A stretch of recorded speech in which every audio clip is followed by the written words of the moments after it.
৩১ একরের Rajshahi hi tech park যাত্রা শুরুর পর ২০২৪-এর ৫ আগস্টের পর থেকে চলে স্থবিরতায়। তবে সম্প্রতি তা কাটিয়ে বিনিয়োগে নতুন গতি পেয়েছে পার্কটি।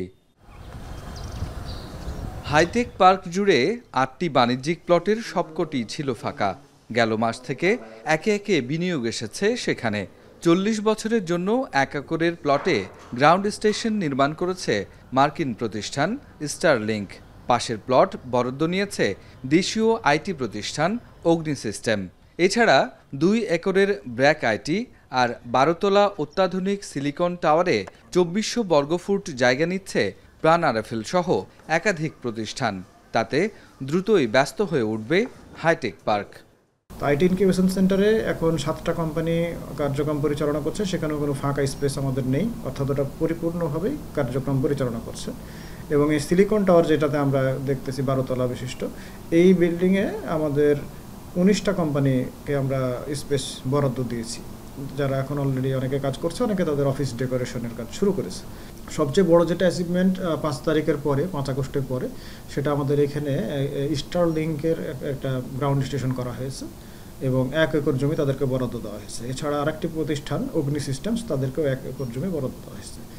তবে হাইটেক পার্কের বর্তমান ব্যবসায়ীরা বলছেন, নিরাপত্তা, উপযুক্ত পরিবেশ তৈরি আর প্রাতিষ্ঠানিক ব্র্যান্ডিংয়ে পিছিয়ে আছে কর্তৃপক্ষ।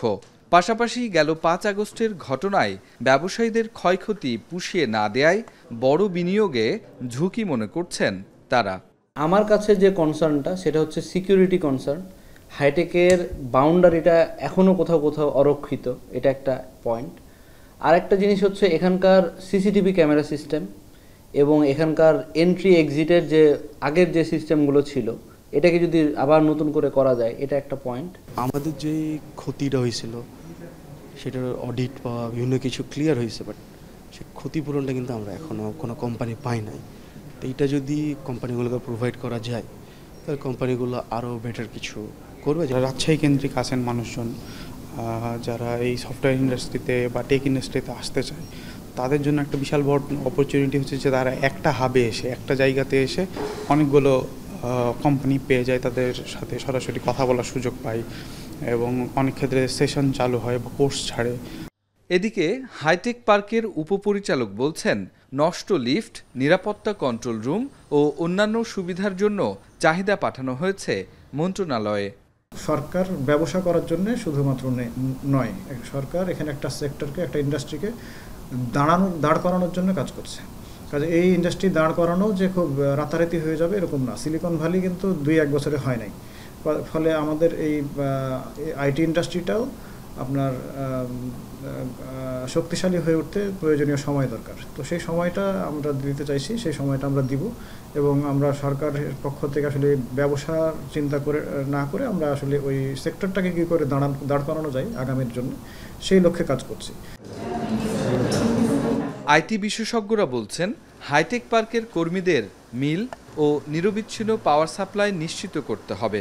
পাশাপাশি দক্ষ কর্মী পেতে বিশ্ববিদ্যালয়গুলোর সাথে সম্পর্ক তৈরি করতে হবে বলছেন তারা। যে সিকিউরিটি ক্যামেরা নাই সেগুলো দেওয়া যেতে পারে, তারপরে পর্যাপ্ত যেন এন্ট্রান্স, যেন সবাই যেন সেখানে যেতে না পারে, যেতে গেলেও যেন হচ্ছে যে আপনার একটা কন্ট্রোলের মধ্যে দিয়ে যেতে হয়, সে ধরনের একটা ব্যবস্থা আমার মনে হয় করা উচিত।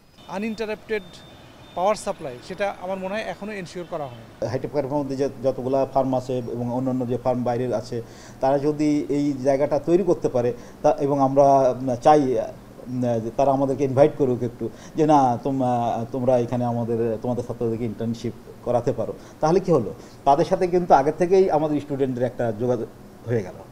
রাজশাহী হাইটেক পার্কে বর্তমানে ভাড়া ও সার্ভিস চার্জ বাবদ আয় হয় প্রায় ২ লাখ টাকা, ব্যয় প্রায় ৮ লাখ, আর প্রতি মাসে হাইটেক পার্কের ভর্তুকি ৬ লাখ। নভেম্বরের পর থেকে এর অনেকটা কাটিয়ে উঠবে বলছে প্রতিষ্ঠানটি। রাকিবুল হাসান, এখন, রাজশাহী।